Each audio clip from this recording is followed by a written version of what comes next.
Google account ng Vivo Y21i V2032. Yan po ang aking ibabypass mga katiktik. So panonoorin nyo ito para sabay-sabay tayong makapag-bypass sa ating Vivo Y20i. So yan mga katiktik, pindutin lang natin yung volume up at saka volume down, sabay long press mo lang at may magpa-pop up dyan. Pindutin mo itong turn on. Tapos, pindutin mo ulit mga katiktik, volume up, volume down, long press mo para ma-on ang talkback. At kapag na-on na ito, mag-draw lang tayo ng inverted letter L. I-allow lang natin to mga katiktik, yan. And then use voice command at sabihin mo, Google Assistant. At may lalabas dyan mga katiktik. Yan, sabihin mo naman, open settings. At kusa po yung papasok sa ating settings mga katiktik. So, kailangan natin dito mga katiktik is i-turn off muna natin yung talkback. Long press lang natin yung volume up, volume down. Ayan, talkback disable. So, hindi na tayo magdo-double tap. So, dito tayo papasok mga katiktik. Ayan, ito yung model number niya, V2032. Vivo Y20i po yan mga katiktik. At ito yung Android version 12. So, 12 po yung Android version niya mga katiktik. And then, ang next natin gagawin is i-on natin yung accessibility menu. So, puntahan lang natin. Easy touch muna mga katiktik. Tapos yung isa, accessibility menu.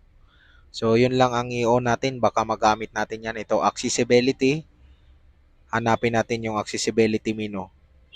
So, nandito lang yan sa baba. Yan. So, pag i-on natin yan, magkakaroon yan dito sa baba ng yung green. Ayan, got it. So, ito yun. Ito yung accessibility menu niya.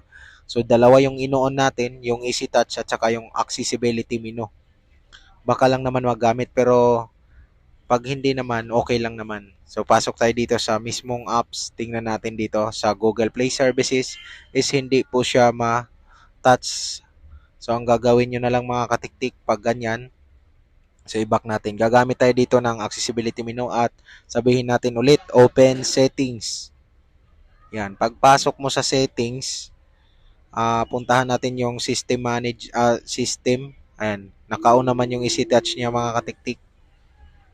Ayan, system management tuloy yung sabi ko. Mali pala.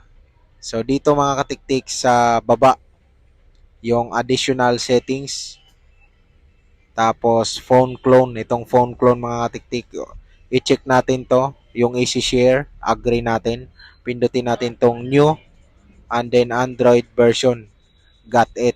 So, allow lang natin, yan, allow.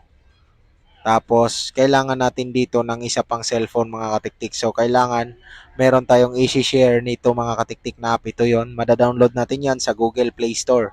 Open natin, phone clone, and then old. Magkikreate po yan ng QR code and then i-scan mo lang ito. Yan, pag na-scan na, antayin mo na lang ito na mag-connect mga katiktik. Kusa na po yung magko-connect. Yan. At pag nag-connect na, kailangan lang natin i-uncheck lahat yan.